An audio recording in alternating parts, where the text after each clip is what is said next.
Мне это не нравится. I don't like it. You don't like it? You didn't like that? I'm not going to stoop that low to, you know, use it. Everything I said, I did mean. I did, you know, believe and still do believe that Senior don't like it. Oleksandr Usyk destroyed Conor Benn for disrespecting Chris Jr.'s father. Ben ran his mouth thinking he was untouchable until Usyk stepped in and verbally folded him like cheap paper. You could almost hear the crowd gasp. The heavyweight king basically told him to grow up before trying to talk like a man. If you think bad things, next say, oh, I'm sorry. Listen, you must think before think what after will be. Usyk didn't sugarcoat a thing. He called Conor Benn's comments exactly what they were: bad behavior. You could see it in his eyes, that pure disappointment. When a man like Usyk, calm, respected, disciplined, calls you out, that's not criticism, that's humiliation broadcasted worldwide. It's my opinion. Bad behavior, yeah. Has he apologized? There it is, the moment that lit the fire. Conor Benn couldn't help himself, taking cheap digs at a legend like Chris Eubank Sr. What he called honesty was nothing but disrespect. And honestly, it's no surprise Usyk jumped in. Someone had to put the loudmouth in his place. Senior, I don't think he thinks before he talks sometimes. And, you know, maybe he misread the situation in thinking I was going to sit there and accept the way he was speaking about my dad. So I wasn't going to ever sit down and accept that or tolerate that. And right after that, Chris Eubank Jr. himself stepped forward and the tone instantly changed. Chris Eubank Jr. spoke with that quiet confidence only real fighters have. He's been there, done that, and seen through Conor Benn's whole act. I know his limits, he said, and you could feel it wasn't talk, it was certainty. Benn's already exposed, and Eubank's just waiting to finish the job. To do. You know, I could get hurt in spars with guys. After I sparred you once, I know how to deal with you for the rest of my life. And with Conor, it's no different. I know his weaknesses, I know his strengths, I know his capabilities, his limits. Eubank Jr.'s calm but deadly tone said everything he's tasted victory once and now wants to make it personal. The first fight proved who's better. The rematch will prove who's dominant. That smirk when he said, "I think so," that's a man already picturing Ben on the canvas. Yeah, I just want to get my hands on him. I've got my hands on him now. I've beaten him. So now it's kind of like, all right, well, we're going to do it again. We're going to do it even better. Let's see what happens, you know? It's a different energy. Do you see yourself knocking him out this time round? I think so. Even Eddie Hearn had to admit the mindset Eubank's carrying into this camp feels completely different this time. Eddie Hearn couldn't hide his admiration. Eubank's obsession with perfection is real. While Ben's busy talking, Eubank's quietly building himself into a machine. That hunger, that tunnel vision, it's what separates elite fighters from entertainers. You can tell Eubank's not chasing hype, he's chasing legacy. And about trying to improve, and it's inspirational, you know, the whole time out there just working on getting better, improving, and I mean, I think it's fair to say pretty much camp started. Bomac didn't hesitate, zero chance for Conor Benn. It's hard to beat the guy that already didn't beat you. Cold truth, Chris Eubank Jr. isn't just winning fights. He's owning Ben mentally, physically, and publicly. Ben can't even win the trash talk anymore. He's outclassed everywhere. Ask you, but I'm going to ask it anyway, Bomac. Is there any way you can see that Conor Benn beats your guy? No, I can't, for the simple fact that it's hard to beat the guy that already didn't beat you.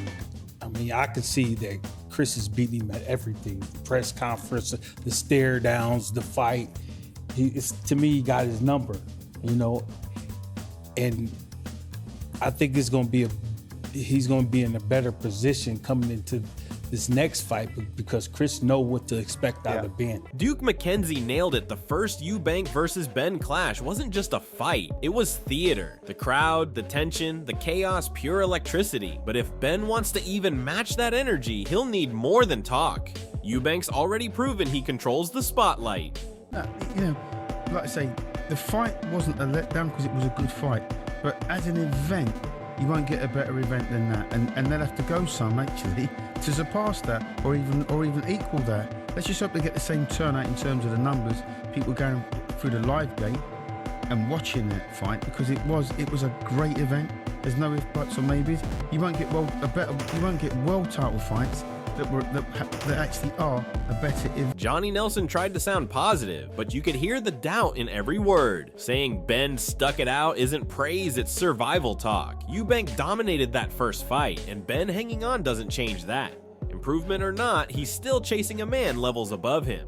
Do you think Conor Benn will be better in the second fight? Yes. Does that mean that you think that by him being better and there's no more left for Chris Eubank, that Conor Benn's able to bridge the gap, Yes. get an outcome in his second fight? Without a doubt. You do? He couldn't have done any more. If he could have knocked out Conor in that fight, he would have done. He just couldn't get rid of him. And Conor stuck it. So regardless of him being surprised that Conor stuck it out a lot more, he couldn't get rid. Dave Coldwell kept it real. He's not doubting Eubank's talent. He's questioning how deep the well really goes. That first fight demanded everything. Composure, timing, pride. Eubank gave all of it, and now Coldwell wonders if there's another gear left to find. But this is Eubank Jr. We're talking about a fighter who thrives on proving people wrong. He's not the type to coast on old wins. If anything, that skepticism fuels him. Ben might think fatigue or pressure will crack Eubank, but that's wishful thinking. Fighters like Eubank use doubt as motivation, and if Coldwell's words reach him, expect a sharper, hungrier version next time. That's what separates champions from contenders. I don't think at this stage Eubank can do a lot more else.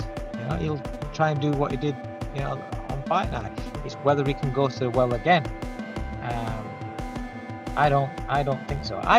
If the fight becomes as hard and if it's as the pace and ferocity of a first fight, I'd be very surprised and I'd be amazed if Eubank can do all that again. And as the debate continued, Adam Smith stepped in with a prediction that could change everything for Eubank's future. Adam Smith's analysis hit the heart of the story. This isn't just another fight for Eubank Jr., it's redemption. A win here could rewrite his entire career arc, pushing him back into world title contention. Smith sees a refreshed, refocused version of Eubank under new guidance, sharper, disciplined, more tactical, but the caution remains. Ben still believes that surviving the first fight means he can win the second. That false confidence is what could bury him. Eubank's already adjusted, already tasted Ben's best, and now he knows what's coming. For Eubank, this isn't pressure, it's opportunity. For Ben, it's desperation disguised as belief. Whoever controls the emotions on fight night walks away with more than a win. They take the narrative. Crawford fight, and I think Eubank Jr., if he gets this win and there's a new lease of life maybe under Bomac, 2026, maybe finally he could become a world champion. But he's got to get past Conor Benn first, and Conor Benn not just hungry for revenge, he believes he can win this because of what happened first time round, because he went 12 rounds at middleweight, up in class, after a long layoff. Some people fancy Ben in this. Tony Bellew's take stirred the pot, but that's what he does best. He called out Eubank's belief in his own boxing IQ, saying Conor's the better fighter technically. But the irony is, technical skill isn't what breaks opponents' mentality does, and that's where Eubank shines. Bellew's jab might sting, but Eubank's proven he doesn't crumble under criticism. He adapts, he evolves, and when the bell rings, he brings intensity no coach can teach. Conor's technique may look polished, but when Eubank's pressure closes in, that finesse melts under fire. Bellew's words might please Ben's camp, but real fans know Eubank doesn't need to be perfect, he just needs to be relentless. And relentless is exactly what's coming. Conor is a far better fighter than Chris Eubank Jr. is a boxer, technically. And that's the problem that Chris Eubank Jr. is having. He's got this thing in his mind, he's a masterful boxer. No, you're not.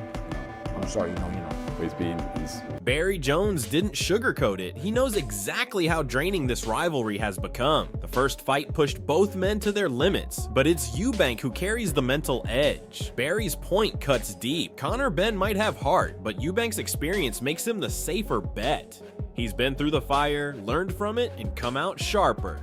Barry's tone held that seasoned realism. This isn't a grudge match anymore. It's a test of endurance and intelligence. Eubank's ability to adapt mid-fight separates him from Ben, who often fights on emotion rather than execution. And that's what Jones was hinting at. You can't out-brawl a man who's already mastered patience. If Ben doesn't catch Eubank early, he'll drown in the later rounds. For all the talk about revenge, Barry reminds us this fight is still Eubank's to lose, and that's the cold, undeniable truth. And so this fight can only harm him. because that was a hard fight, the first one. This one will be another hard fight, whoever wins, unless there's a real freak occurrence, not freak occurrence, unless someone gets caught with the shot really early, then it's going to be a hard night, which you still have to make Eubank the favourite again, like I did the first time. I mean, so Conor Benn's words sound fiery, but beneath the surface, there's a hint of desperation. I live for this, he says, yet it feels like he's trying to convince himself as much as everyone else. All the talk about isolation, removing distractions, dialing in, it's admirable, but you can't train self-control overnight. He's trying to distance himself from the media chaos, pretending he's past the PR drama, but deep down, he knows Eubank Jr. lives rent-free in his head. Benn's energy screams intensity, but Eubank's calm silence screams confidence. When Benn says he wants to put his hands on him, it sounds more emotional than strategic, and that's dangerous. Fighters who chase revenge forget the plan. Eubank won't be baited into chaos this time. He'll pick Benn apart while staying composed. Benn's talking about Hart Eubank's preparing with precision. That's the difference between emotion and evolution. You know, I live for this. I've had the fight over 100 times in my head. You know, for me, it's just focusing on the training, you know, removing myself from my comfort zones, my familiarities, my family, and, you know, fully dialing in. You know, I'm not going to allow myself to Chris and go back and forth and, you know, all that PR's done. I'm excited to get in there and put my hands on him Saturday night. Eddie Hearn's tone said it all, admiration mixed with frustration. He knows Conor Benn's heart can fill arenas, but heart doesn't win against precision. Be smarter, he said, and that wasn't advice, it was a warning. Benn's wildness, his rush to prove himself, that's his biggest flaw. Every time he swings with emotion, he leaves himself wide open for Eubank's counters. Eddie understands what's coming. Eubank won't fall for the chaos this time. He'll stay calm, calculated, and punish Benn for every reckless move. The truth is, Benn fights like a man trying to silence his critics, while Eubank fights like a man who already knows who he is. There's a huge difference. Eddie's trying to remind Conor that skill beats stubbornness, but can Benn actually fight smart when his pride's on the line? Hearn might believe in his fighter, but deep down, he knows that unless Benn reinvents himself in the ring, Eubank's composure will tear through his aggression once again. I mean, you have to follow the weight classes. You have to follow directions and orders, and you know that's why we have weight classes. For 1 pound makes a huge difference. I mean, this guy was almost fainting trying to make weight. Johnny Nelson's take stirred the pot, claiming Eubank's already peaked. But here's the thing, Nelson's underestimating one of boxing's most adaptive minds. Eubank's not just relying on power or stamina anymore. He's learned patience, timing, and precision. The weight issue in the first fight, that was the anchor holding him back, not his ability. Since then, he's rebuilt himself stronger, more mature, more dangerous. Meanwhile, Benn's banking on youth and confidence, but that surface level energy, it fades when pressure mounts. Eubank's confidence is born from battle scars, Benn's from noise. Johnny's comments might appeal to Benn's fan base, but real fight watchers know who controls momentum when the bell rings. The rematch won't be about who's younger or faster, it'll be about who can handle the storm longer. And on that front, Eubank has proven resilience time and time again. Nelson's prediction sounds bold, but if Benn walks in with the same reckless confidence, he'll be walking out humbled again. I just think the last performance of Chris, I thought you've got nothing left. You've got nothing. There's no more improvement on what I'm seeing there. And I know there was a weight issue and all the build up to it. I thought there's no more improvement there. Does that mean you think there's? Do you think Conor Benn will be better in the second fight? Yes. Does that mean that you think that by him being better, there's no more left for Chris Eubank, that Conor Benn's able to bridge the gap, get an outcome in the second fight? Without doubt. You do. This isn't just a fight, it's a statement. Oleksandr Usyk may have humbled Conor Benn for his mouth, but Chris Eubank Jr. is about to humble him with his fists. 2 names, 1 feud, and years of bad blood boiling over into the ring once more. Benn's got passion, he's got fire, but passion burns fast when it meets control. Eubank's calm, methodical energy has always been his weapon. He's not fighting for hype, he's fighting to remind everyone that experience still rules over noise. If Eubank wins, it's redemption complete. A third act of his career that rewrites his story, disciplined, refined, and dangerous. But if Benn shocks the world, it's chaos. It's an upset that reignites an old rivalry and changes British boxing overnight. Still, when you strip it all down, This fight isn't about power or talk, it's about who owns the moment under pressure, and in that department, Eubank's built for war. Who are you backing when the bell rings, the disciplined veteran Chris Eubank Jr. or the loud, unpredictable Conor Benn? Drop your prediction below this one's personal.